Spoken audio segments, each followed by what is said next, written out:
Isang mapagpalang araw sa inyong lahat, Luzon, Visayas at Mindanao. Saan naman kayo sulok ng mundo ay mag-ingat kayo palagi mga kabayan. Dito na naman tayo sa Pasay Manila Bay Reclamation Project upang mag-update mga kabayan. Ayan, yun yung malaking island. Ayan, medyo mapag naman yung paligid kaya ganito na naman yung mga kabayan. Kulay ng ating video. Nagiging black and white. Sobrang kapal ng pag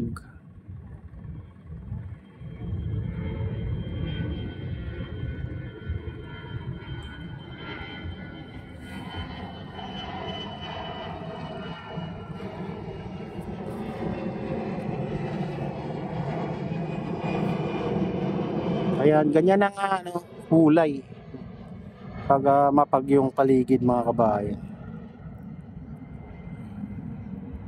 Kahapon na medyo maganda-ganda ng panahon. Katulad ngayon talagang parang nagbabadya na naman uulan mamaya mga kabayan. Napakakapal yung kahit saan ka tumingin ngayon ay na ang kapal yung pag.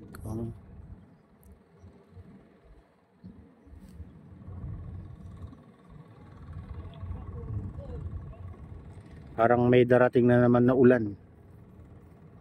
Malakas na ulan.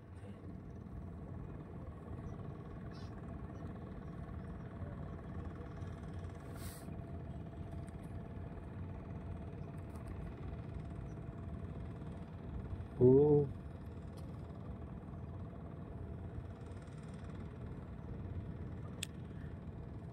Yung nakikita na lang natin mga kabayan, yung mga tumatakbong truck, mga boat dito na mga service nila mga kabayan. Tulad yan, oh. Hindi na natatanaw yung malalaking barko na nagtatambak.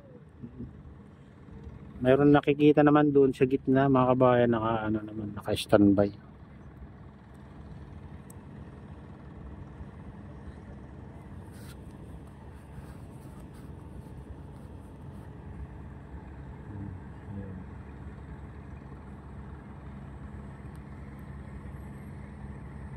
Uy.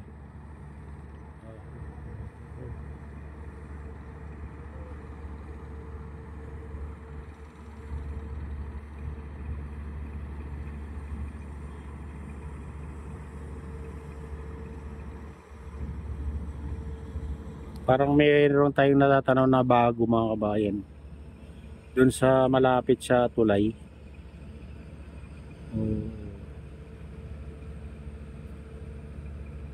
Mamaya silipin natin mamaya.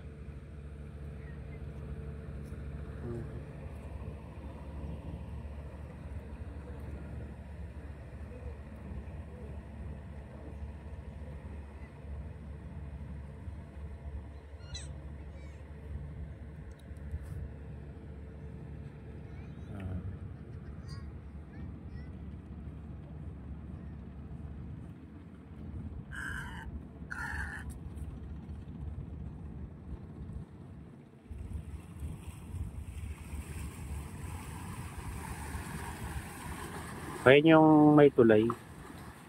Parang pinalawak nila dito banda mga kabayan. Nandun na yung dredging vessel, yung pipe.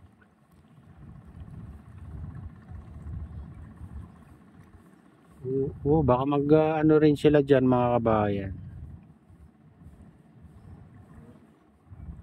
May gagawin sila dyan na ito sa likod ng na to, barko na to mga kabayan na may crane. Ayan.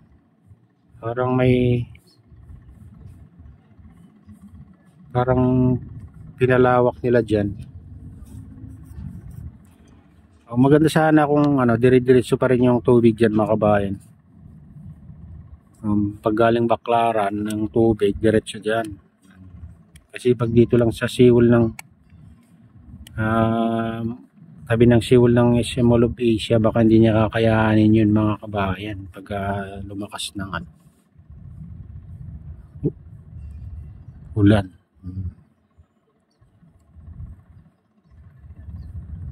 May kunting siwang na dyan mga kabayan, parang lumawak dyan banda.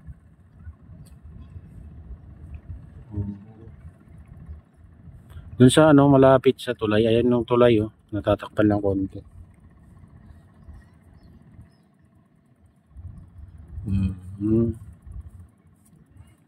Kasi dati yan mataas dyan banda oh, dito. Oh, mataas yan banda mga kabayan.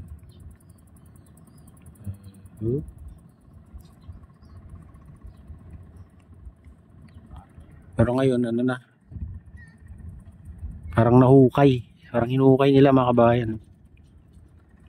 Tinanggal yung mataas na buhangin dyan, at nandyan na rin yung pipe. Andun yung ano, dredging vessel. Baka maglalagay din sila ng ano dyan mga kabayan, parang kanal na malaki. Karatulad dito sa tapat ng MUA. Ito. Ito. Ito mga kabayan. Hanggang doon sa ano. Ayan na.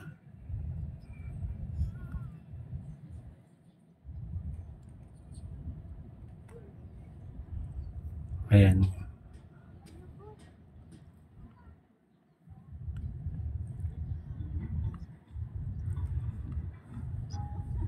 Kaya nilang ano yan, kaya nilang butasin yan mga kabayan hanggang doon sa kalagitnaan.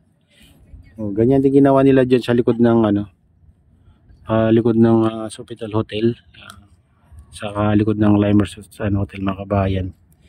Ganyan, puro buhangin na yun dati, tinambakan na lahat-lahat yan. Ngayon, ano, parang naglagay din sila ng malaking kanal. Oh, parang ilog na nga kalawak. Ayun. Baka ganyan din gagawin nila dyan mga kabayan. Kasi nandun yung isang dredging vessel sa malapit na tulay na yan.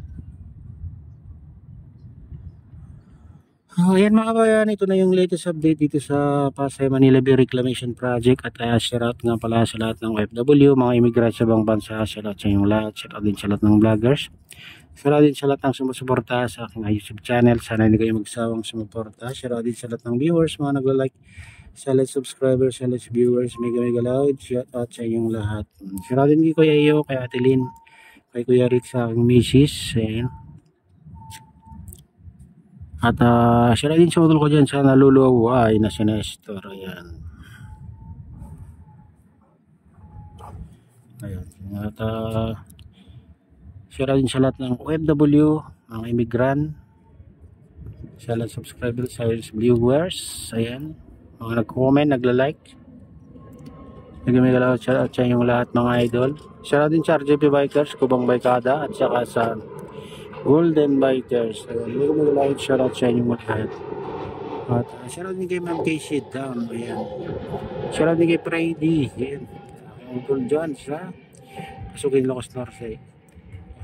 Sa lahat ng taga Pasugin Locos Norte, may galaw, shout out sa inyong lahat. At sa lahat ng taga Bago Binter Locos Norte, taga Malanggi Binter Locos Norte, may galaw, shout out sa inyong lahat. At pagpalain na ng Diyos at higit palagi, God bless.